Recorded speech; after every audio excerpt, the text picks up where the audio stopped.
Buenos días, hermanos. Sí, días todavía. Eh, Dios les bendiga un montón. Es una alegría poder compartir con ustedes hoy días, compartir con todos los amigos, amigas que nos estén mirando en este momento o tal vez en diferido. Mi nombre es Joel Naranjo, soy uno de los pastores del Templo Central. En- Hay ciertas frases de la Biblia o la Biblia ha tenido tanto impacto en nuestra cultura que hay muchas frases de ella que han trascendido los límites de la Biblia misma, trascendido los límites del mundo cristiano y se han transformado en parte de nuestro lenguaje incluso cotidiano. Al punto de que muchas personas usan frases o citas de la Biblia sin tener a veces ni siquiera idea que su origen está en la Biblia.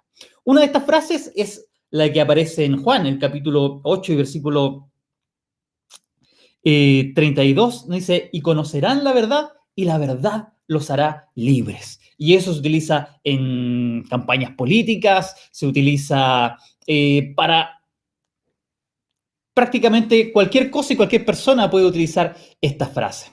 Pero hoy día me gustaría que pudiéramos conversar respecto a qué significa realmente que la verdad nos haga libres. Y para eso vamos a leer todo el pasaje de Juan, capítulo 8, versículos 31 al 36, donde dice, por tanto, Jesús decía a los judíos que habían creído en él, si ustedes permanecen en mi palabra, serán verdaderamente mis discípulos y conocerán la verdad, y la verdad los hará libres. Le respondieron, somos descendientes de Abraham y jamás hemos sido esclavos de nadie. ¿Cómo dices tú, llegarán a ser libres? Jesús les respondió, de cierto les digo que todo aquel que practica el pecado es esclavo del pecado. El esclavo no permanece en la casa para siempre.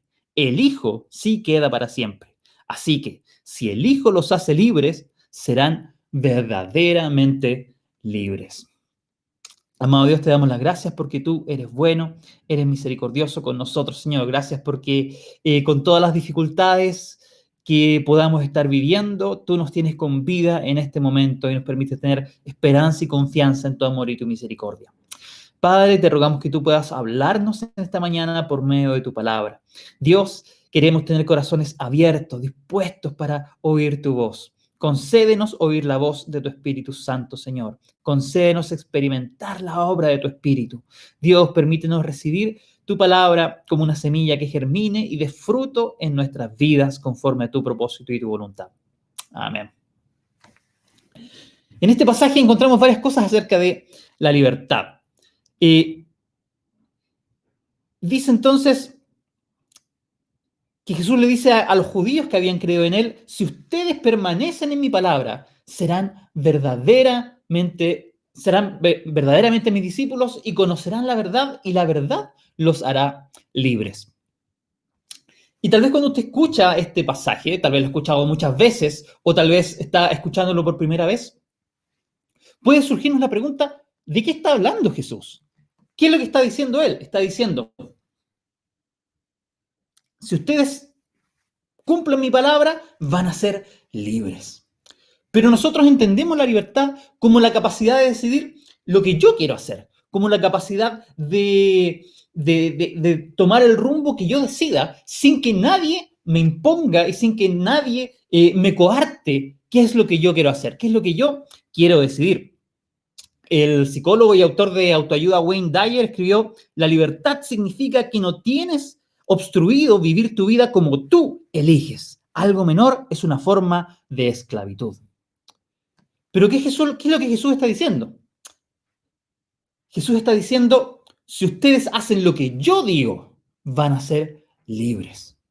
Y nosotros tenemos la libertad que ser libre es hacer lo que yo quiero, lo que a mí se me ocurra, sin tener que escuchar a nadie más, sin tener que someterme a nadie más.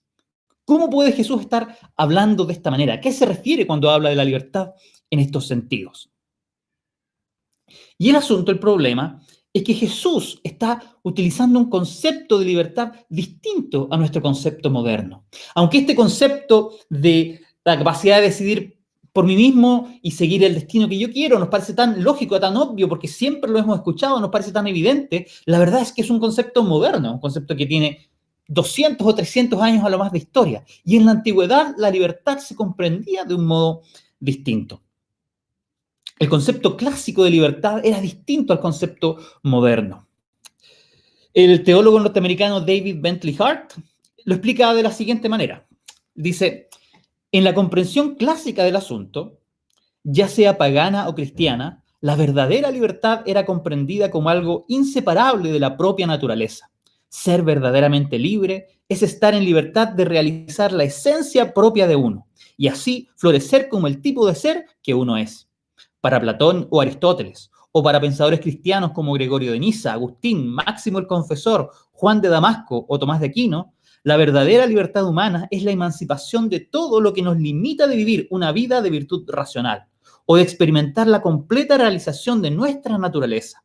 Y entre las cosas que nos limitan están nuestras propias pasiones ineducadas, nuestra rendición voluntaria a impulsos momentáneos, nuestras propias elecciones perversas o necias. Desde esta forma de ver las cosas, somos libres cuando alcanzamos aquel fin hacia el cual nuestra naturaleza más profunda está orientada desde el primer momento de existencia.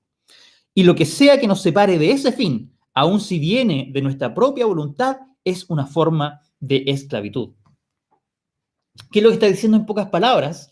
Es que en la antigüedad, en el concepto clásico, se consideraba que los seres humanos tenían una esencia, tenían una naturaleza objetiva, que no era algo que ellos escogían, sino que es simplemente algo con lo que cada ser humano nace, que define lo que es ser humano.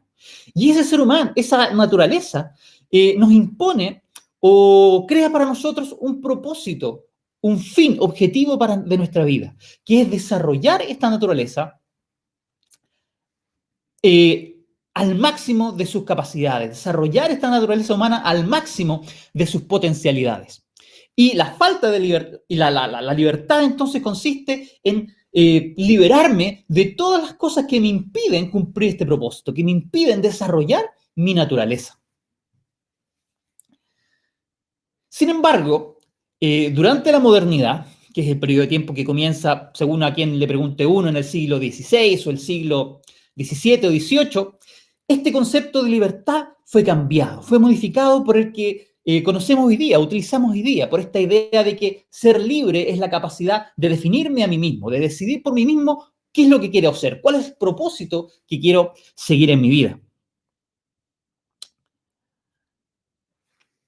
El concepto según el cual ser libre es decidir por uno mismo el curso de la vida, mirar dentro de uno mismo y descubrir qué es lo que quiero, qué es lo que me mueve, qué es lo que me hace sentir feliz y entonces perseguirlo sin importar lo que la gente diga, sin importar ni permitir que la sociedad me imponga sus conceptos, me imponga su moral o sus convencionalismos. Pero para establecer este concepto de libertad, para que este concepto pudiese ser viable, los pensadores modernos tuvieron que deshacerse de la idea de que los seres humanos tenemos una naturaleza objetiva y que tenemos, por tanto, un propósito objetivo para nuestra existencia. El mismo Hart lo explica de la siguiente manera. El ideal más elevado de la modernidad, su especial comprensión de la autonomía personal, nos obliga a depositar nuestra confianza en una ausencia original que subyace a toda la realidad, un vacío fértil en el cual todo es posible, del que no surge ningún impedimento para nuestra voluntad y ante el cual podemos, en consecuencia, escoger hacer de nosotros lo que decidamos. Confiamos en que no existe ningún criterio sustancial para juzgar nuestras elecciones, que esté por encima del bien incuestionable de la elección libre en sí, y que, por lo tanto, todo juicio, tanto divino como humano, es en cierto sentido una infracción sobre nuestra libertad. Esta es nuestra ideología primordial. En los términos más sencillos posible, el ethos de la modernidad es, para ser perfectamente precisos, el nihilismo. El predicador norteamericano Tim Keller también dice de manera parecida lo siguiente: nos consideramos libres porque no hay un orden cósmico, no hay una naturaleza humana esencial y no hay verdades o absolutos morales a los que debamos arrodillarnos. Hoy en día la opinión es que ya no hay fundamentos, porque el universo mismo es arbitrario, contingente, aleatorio. Nada entonces tiene una autoridad legítima sobre nosotros y podemos vivir como mejor nos parezca. Es decir, durante la modernidad, para poder desarrollar este concepto de que somos libres para decidir nuestro propósito, que somos libres para perseguir los fines que decidamos nosotros, tuvieron que deshacerse de la idea de que los seres humanos teníamos una naturaleza objetiva que no depende de nuestros deseos, de nuestras decisiones, sino que está ahí y simplemente tenemos que descubrir, y que eso nos da un propósito objetivo en nuestra vida.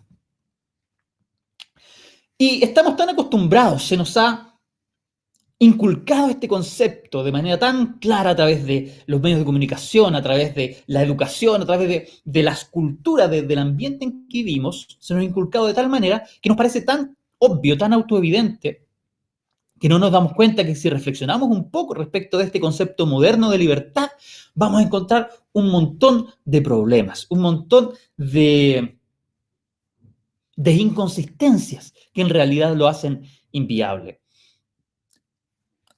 Hay un montón de problemas que podríamos nombrar, sin embargo, en aras del tiempo, me gustaría hablar solamente de un punto, de un problema. Y este es que este concepto moderno de libertad es imposible de ser aplicado de un modo consistente.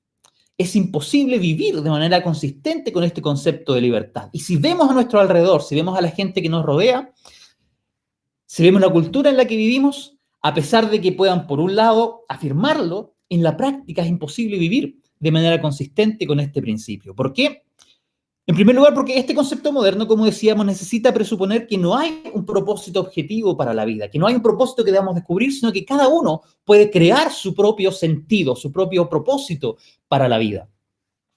Que tenemos que mirar dentro de nosotros mismos y descubrir lo que queremos llegar a hacer, el propósito que queremos darle a nuestra existencia.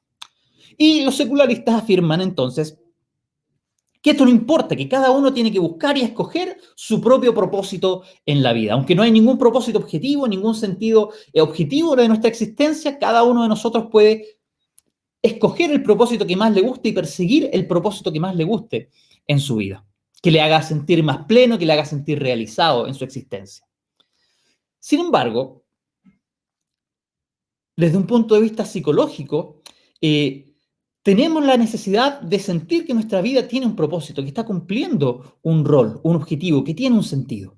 Pero para que cumpla su propósito psicológico, este sentido de nuestra existencia, es necesario que lo percibamos no como algo subjetivo, sino que como algo objetivo.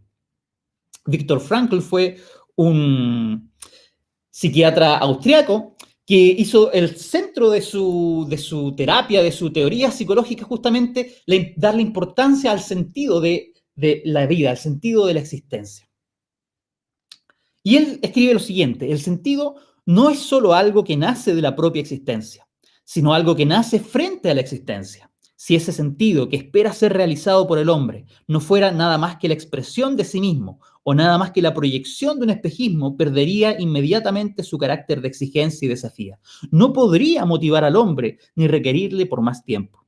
Yo no considero que nosotros inventemos el sentido de nuestra existencia, sino que lo descubrimos. Es decir, que para que realmente podamos sentir que nuestra vida tiene sentido, no basta simplemente con que pensemos que estamos creando nuestro sentido, que estamos escogiendo el propósito de nuestra vida, sino que necesitamos sentir que nuestra vida tiene un sentido objetivo, tiene un propósito objetivo que trasciende mis propias decisiones, que trasciende simplemente mis deseos y lo que yo quiero lograr. Y de hecho, cuando uno escucha hablar a muchos ateos, a muchos secularistas o agnósticos, acerca de qué es lo que hacen con sus vidas, acerca del propósito, de lo que quieren lograr en sus vidas, no hablan de ello como si fuera simplemente una elección personal y que los hace sentir bien a ellos, sino que hablan como si lo que hacen con sus vidas tuviera un valor real, un valor objetivo.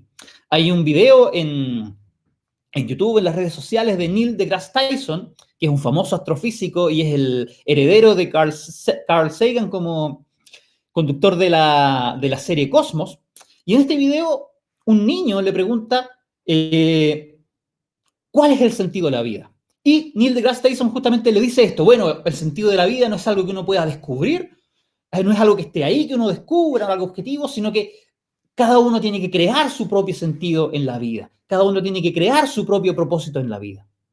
Sin embargo, cuando uno escucha a Neil deGrasse Tyson hablar sobre la ciencia, hablar sobre el universo, no da la impresión que para él la ciencia sea algo simplemente que lo haga sentir bien a él, que le dé un sentido subjetivo a su vida. Él habla del trabajo de su vida como si fuera algo trascendente, como si tuviera un valor objetivo que trasciende meramente su propia satisfacción.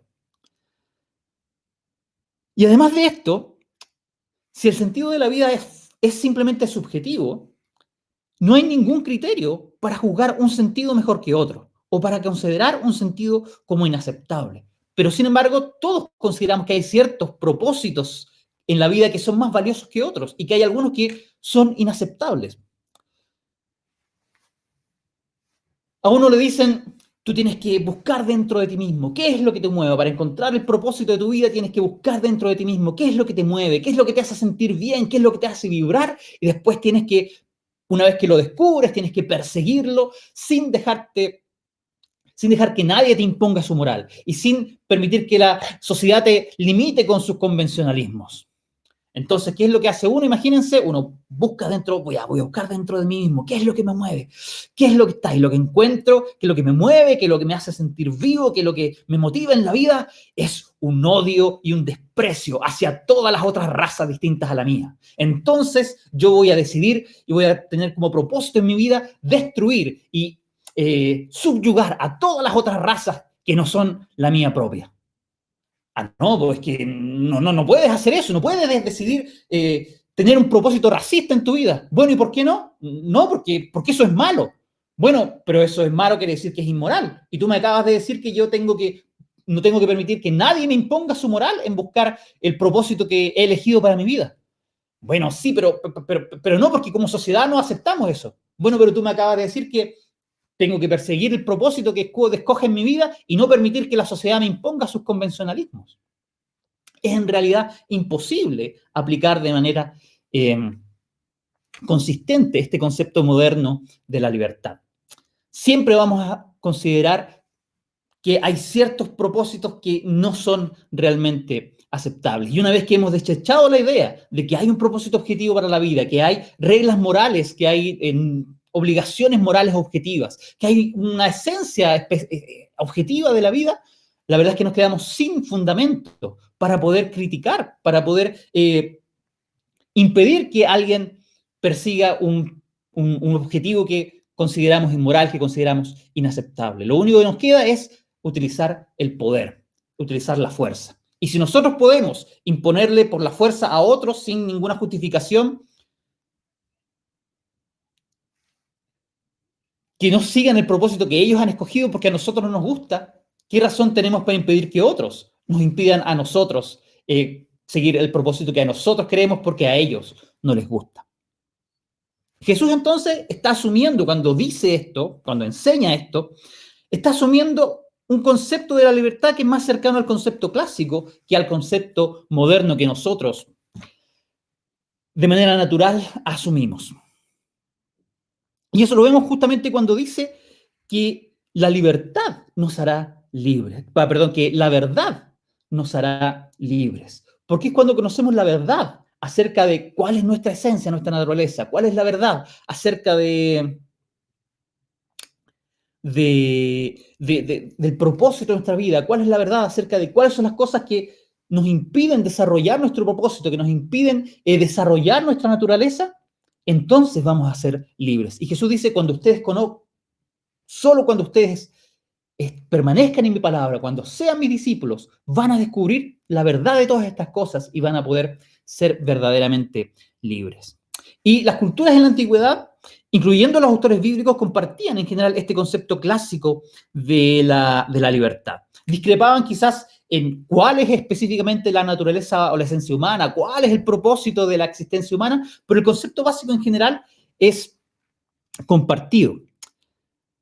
Y para los autores de la Escritura, la esencia del ser humano, la esencia de la naturaleza humana, es ser creados a imagen de Dios. Hemos sido creados a imagen de Dios. Y el propósito de nuestra existencia es reflejar su imagen, es expresar, es desarrollar esta imagen de Dios, lo más que podamos en los distintos aspectos. Es reflejar y desarrollar el carácter de Dios en nuestra vida. Es reflejar la actitud de Dios frente a la vida. Es desarrollar el amor de Dios. Expresar la compasión de Dios. Expresar el gozo de Dios. Expresar la creatividad de Dios.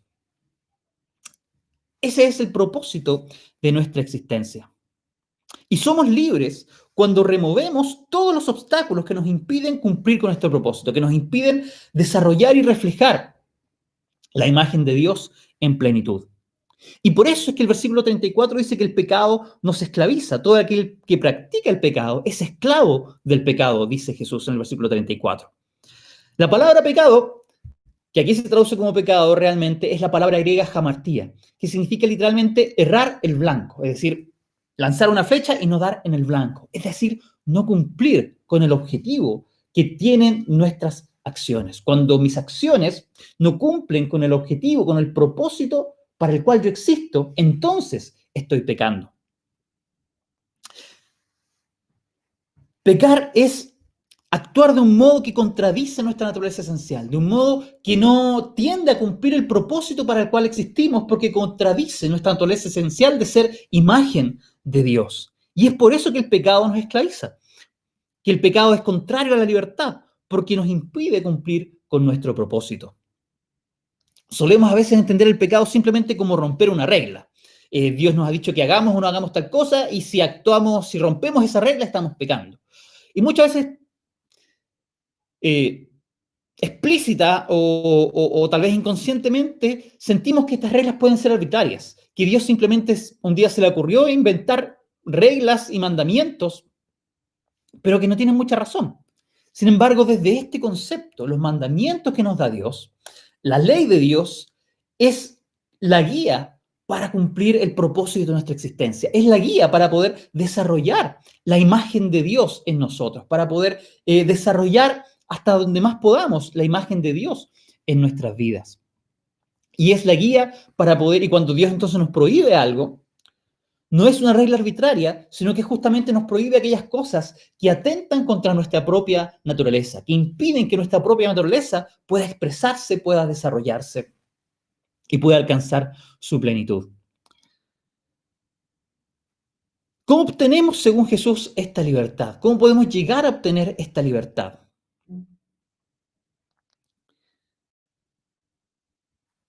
Y leíamos en el versículo 31, por tanto Jesús decía a los judíos que habían creído en él, si ustedes permanecen en mi palabra, serán verdaderamente mis discípulos y conocerán la libertad y la verdad los hará libres. Es decir, soy libre cuando conozco la verdad y conozco la verdad cuando soy un discípulo de Jesús.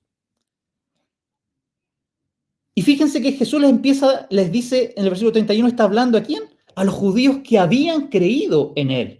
Si ustedes leen todo el capítulo 8, Jesús está discutiendo con un grupo de judíos y muchos de estos judíos entonces terminan rechazándolo, terminan considerándolo como un endemoniado, como un falso profeta. Pero nos dice el versículo 30 que muchos de los judíos creyeron en él. Y es a estos judíos que habían creído en él a quienes Jesús les dice estas palabras. Pero lo que supone esto, les dice a estos judíos que habían creído en él, ustedes necesitan ser mis discípulos para poder conocer la verdad y ser libres. Es decir, meramente creer en Jesús no es suficiente. Meramente creer en Jesús no es suficiente. Simplemente tener una opinión positiva acerca de Jesús no es suficiente. Simplemente creer algunas cosas correctas de Jesús no es suficiente.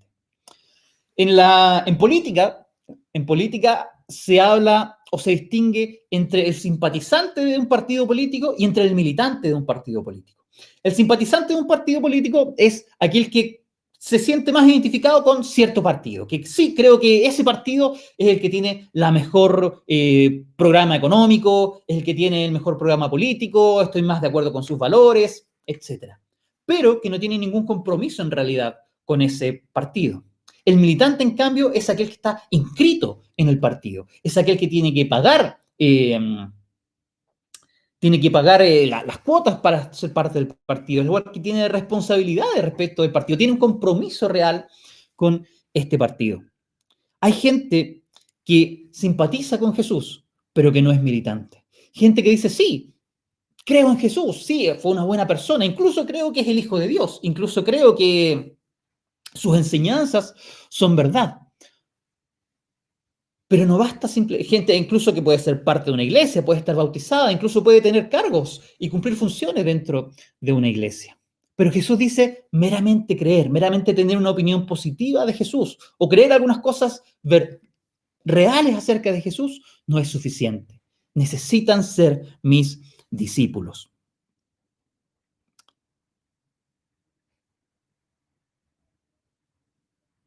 Y es solo entonces cuando somos discípulos que podemos experimentar esta libertad.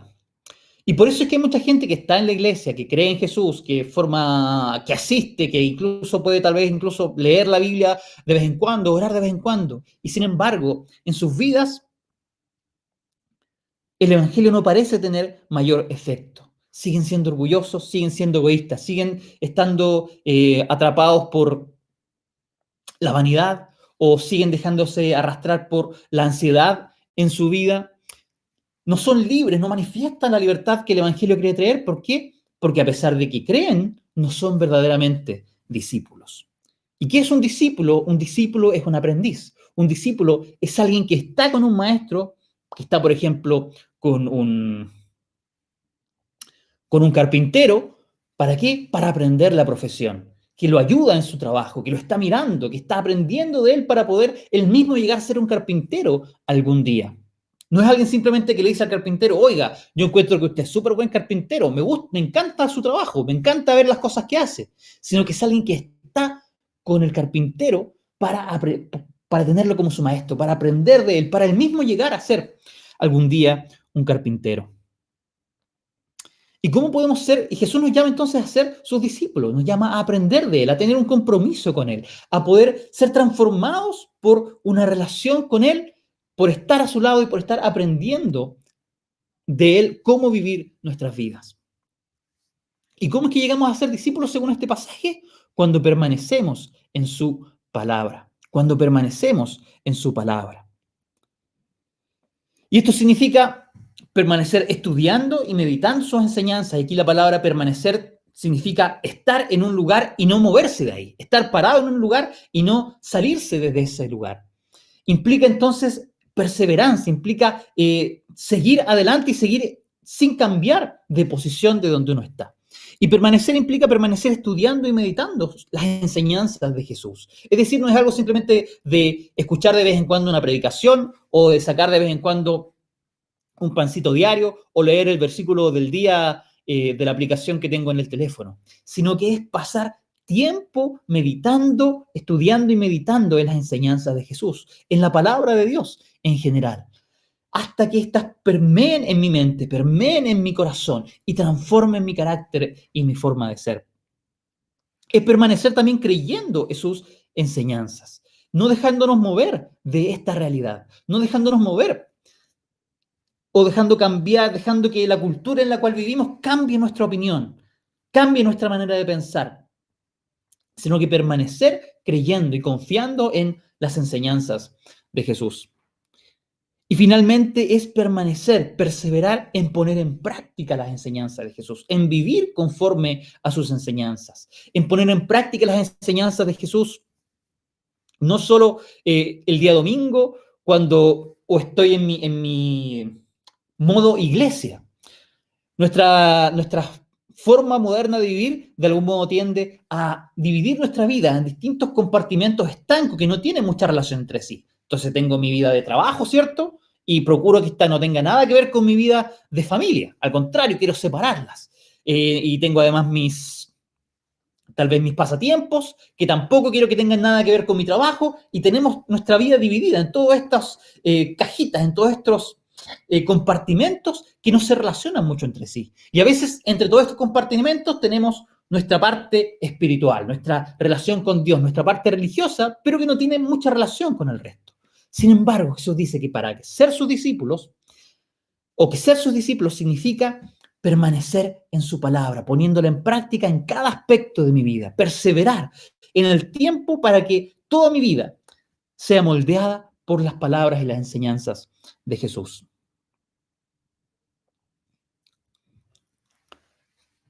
Pero algo sucede. Y tal vez a usted le sucede que cuando ha tratado de poner en práctica las enseñanzas de Jesús, cuando tratamos de vivir conforme a lo que Él nos dice, conforme a su palabra, descubrimos justamente la verdad. Y la primera verdad que descubrimos es que es imposible para nosotros vivir conforme a las enseñanzas de Jesús.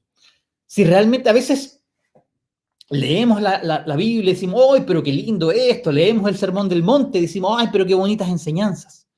Pero cuando tratamos de vivirlas, cuando tratamos de que sean prácticas en nuestra vida, la primera verdad que vamos a descubrir es que somos incapaces de vivir conforme a ellas. Es que hay algo en nosotros, algo que la Biblia llama pecado, que nos hace imposible vivir a la altura de lo que Dios nos pide. Descubrimos que somos justamente, como Jesús dice, esclavos del pecado, que nacemos con una naturaleza moral corrupta y que es imposible para nosotros vivir a la altura de lo que Dios nos pide. Y por eso es que necesitamos más que un buen maestro que nos muestre el camino. Y todas las religiones en general tienen un profeta, tienen un maestro que nos dice, este es el camino. Si ustedes viven de esta manera, van a encontrar la felicidad, van a llegar a Dios, van a descubrir la realidad última. Pero Jesús es más que un buen maestro. Y lo que necesitamos, lo que nos revela la enseñanza de Jesús, es que necesitamos más que un buen maestro. Necesitamos un Salvador. Necesitamos un libertador, alguien que nos libere de la esclavitud del pecado, que nos libere de esta naturaleza moral corrupta con la cual nacemos. Y por eso es que según el versículo 36,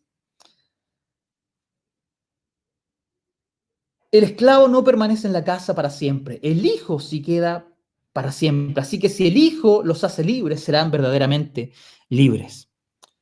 Solo cuando el hijo nos liberte, vamos a poder ser verdaderamente libres. Todos como seres humanos, hemos nacido esclavizados al pecado, nos enseña la Escritura. Hemos nacido con esta naturaleza moral corrupta que nos esclaviza al pecado y por eso no podemos liberarnos a nosotros mismos, ni podemos liberar a otros. Ni otro ser humano puede liberarnos a nosotros porque él también va a estar esclavizado al pecado. Necesitábamos un libertador que no estuviera esclavizado al pecado, que fuese no un esclavo, sino que un hijo. Y por eso es que Dios vino a este mundo en la forma de Jesús. Por eso es que el Hijo de Dios tomó nuestra naturaleza humana para que como hijo él pudiese ser el único hombre, el único ser humano que ha estado libre del pecado y que pudiese venir a libertarnos a nosotros.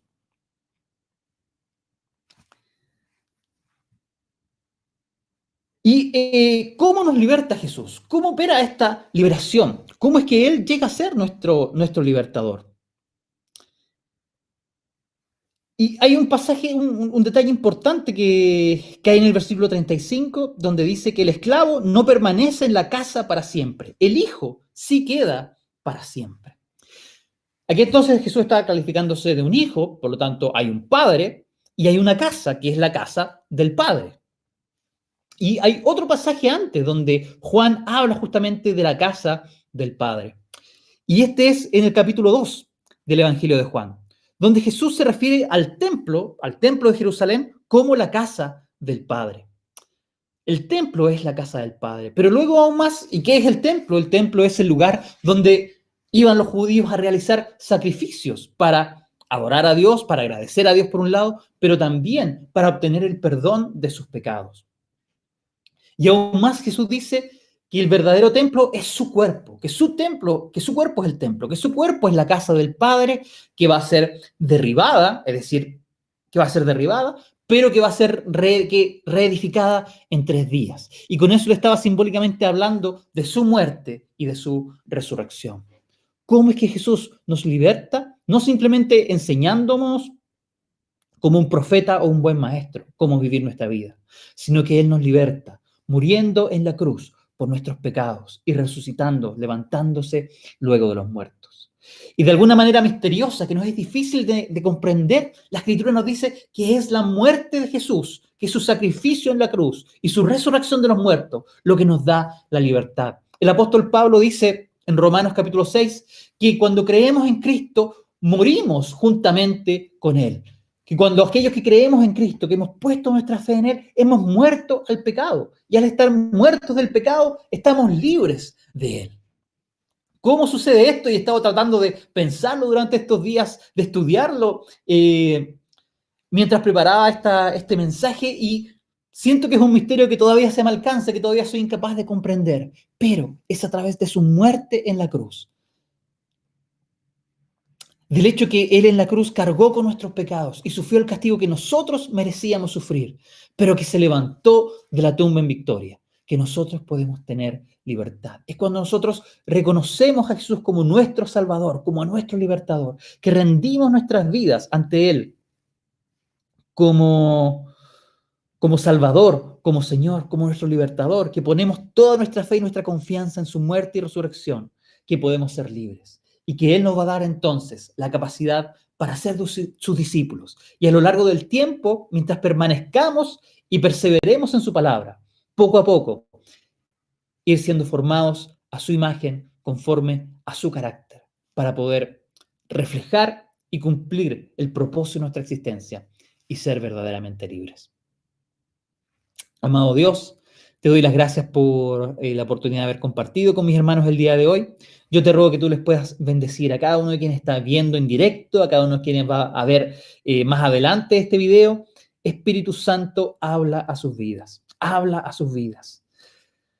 Gracias porque tú eres nuestro libertador. Gracias, Jesús, porque tú viniste como aquel que nos venía a liberar.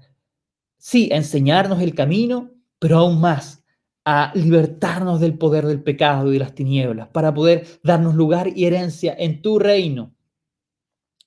Y a través de tu Espíritu Santo transformarnos para poder cumplir el propósito de nuestra existencia, para poder reflejar la imagen de Dios en nuestras vidas de una manera cada vez más clara, cada vez más limpia. Dios mío, te pido por quienes están escuchando ahora, te pido por aquellos que tal vez no te conocen, que tal vez aquellos que nunca han rendido su vida a ti, que en realidad no son sus discípulos, te pido por aquellos que tal vez hoy día se miran a sí mismos y dicen, sí, yo creo en Jesús, pero no soy realmente un discípulo. Padre, que hoy día ellos puedan encontrar en ti la verdad, que puedan poner su fe en ti, que puedan recibirte y rendir sus vidas a ti como su Señor, como su Salvador, como su libertador, como su Maestro, y que puedan experimentar la libertad que tú les quieres dar. Que a cada uno de nosotros, Señor, que queremos seguirte, pero que a veces no permanecemos, que a veces nos volvemos atrás, que a veces nos desviamos del camino, que a veces nos cansamos y dejamos de permanecer, de perseverar en tu palabra, que hoy día podamos levantarnos nuevamente y tomar nuestra cruz un día más y ser tus discípulos. Te adoramos, Rey Eterno, te adoramos, Todopoderoso Señor. Amén. Amén. Dios los bendiga, hermanos.